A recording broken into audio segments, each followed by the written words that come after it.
se je lani poklonil izmišljenim italijanskim žrtvam pred šohtom na Bazovici pri Trstu. Borut Pahor je vsem opozorilom navkljub s svojim izdajalskim dejanjem onečastil 25 let primorskega boja proti fašizmu. Še več, izrabljajo je naredil žrtve. Takoj po tem dogodku je namreč italijanska desnica označila Slovence za genociden narod, ki je ubijal Italijane samo zato, ker so bili Italijani.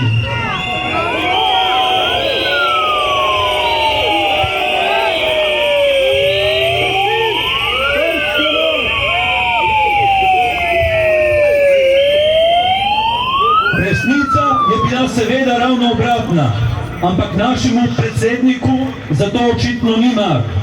A zapomni si, Borut Pahor, slovenski narod in zgodovina tvoje sramotne izdaje ne bosta nikoli pozabila.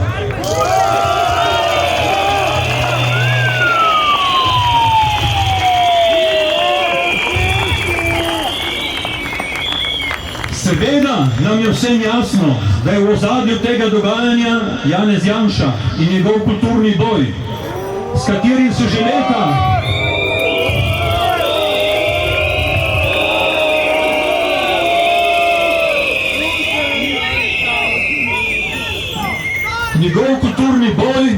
so že leta trudi očrniti antifašizem in NOB, poveličuje pa domobranstvo in kolaboracijo.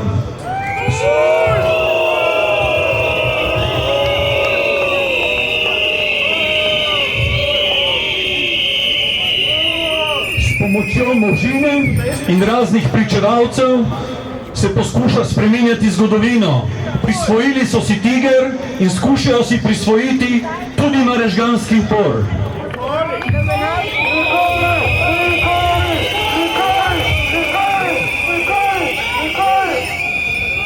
Tako so lokalni oblastniki na današnjo proslavo ob 100-letnici marežganskega upora kot slavnostnega govornika samovoljno in brez posvetovanja povabili Boruta Pahorja.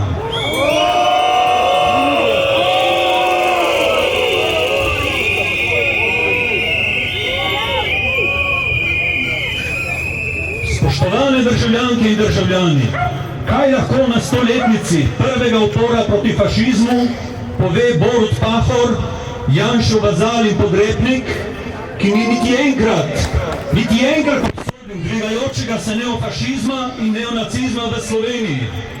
Nasprotno, z lanskoletnim priklanjanjem pred fojbo laži na Bazovici je razvrednotil in osramotil primorski antifašizem.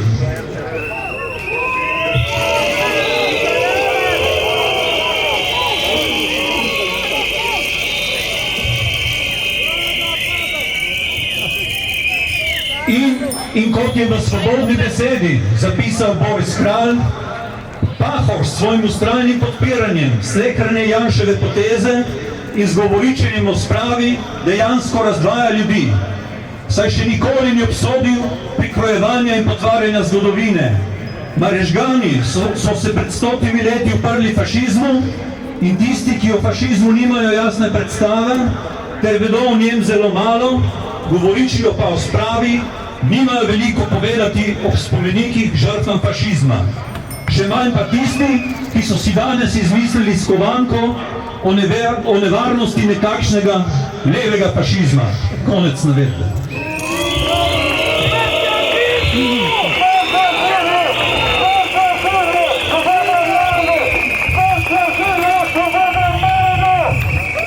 Združenje proti fašistov, borcev za vrednote NOB in veteranov Koper, se je zato odločilo, da bojkotira današnjo uradno proslavo v Marezigah, na kateri verjetno ravno sedaj trosi svoje puhlice Borut Pahor.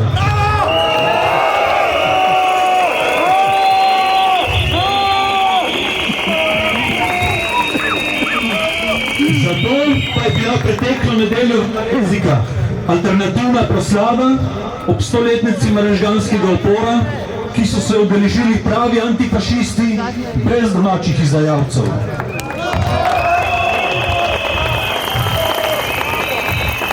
Te proslave smo se udeležili tudi protestniki z Obale. Državljanke in državljani, nacifašizem spet dviguje glavo, vendar pa nas to ne sme prestrašiti. Proti njemu so se borili pred stoletji in če bo treba, se bomo čez 100 let spet.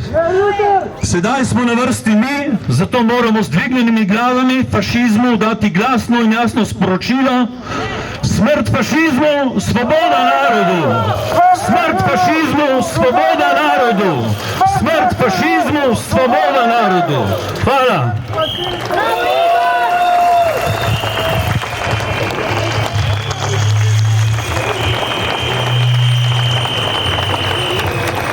Igor Winkler v imenu primorskih antifašistov in antifašistk. Če se komu mogoče v Sloveniji zdi, da je ta shod pretiran, da je nepotreben, naj se samo zamisli nad dejstvom, nad neizpodbitnim dejstvom, da imamo trenutno v Sloveniji organizacijo, katere predsednik je javno zapisal pred parimi tedni: Hitler je heroj.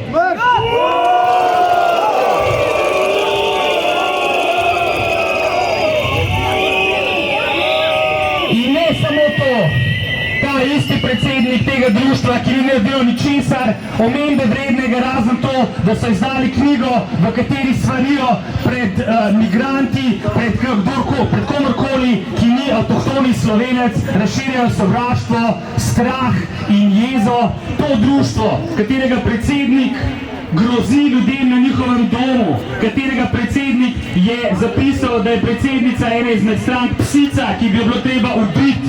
Predsednik, ki ženska med 17 in 25 letom grozi, da bodo morali plačati za svoje izdajstvo. In še bi lahko naštevali. To društvo je v Sloveniji leta 2021 društvo v javnem interesu.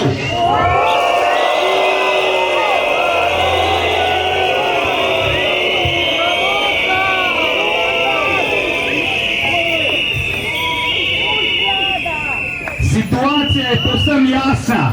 Medtem ko bo to društvo lahko pridobivalo sredstva na trenutno odprtem razpisu Ministrstva za kulturo s prioritetnimi točkami, ker so društvo v javnem interesu, med tem istim časom pa vlada poskuša sprejeti nov zakon, s katerim bi vsako malo glasnejše zastavljanje vprašanj poslancem ali, da ne rečem poslancem, v tem parlamentu bilo kaznovano s 500 do 1000 evrov denarne kazni.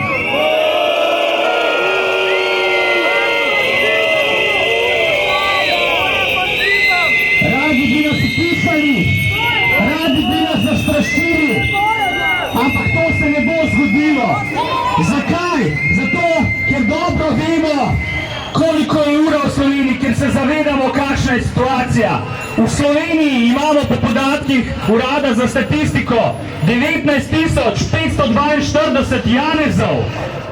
Ampak, če vsi skupaj vzkliknemo Janez je fašist, vsi tukaj vemo, o katerem Janezu je govora.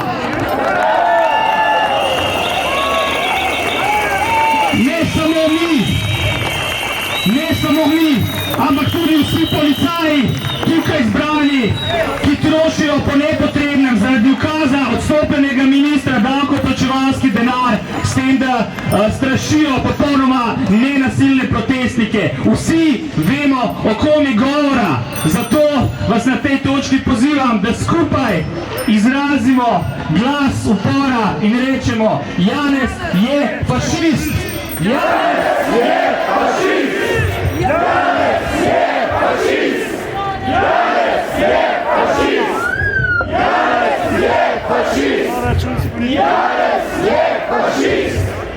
Janez je fašist! Tega ne bodo nikoli mogli ustaviti in tega vedenja ne bodo nikoli mogli prekriti, ne glede na to, kakšne kazni poskušajo razpisati in vzpostaviti. Ne bomo pa samo ostali tukaj na tem trgu danes ali pa se vozili v krogih. Namreč Ustava nam daje pravico, da se spontano zbiramo in spontano odzivamo na poteze te vlade in tudi, da spontano zavzamemo ulice in da se na ulicah sliši naš glas upora.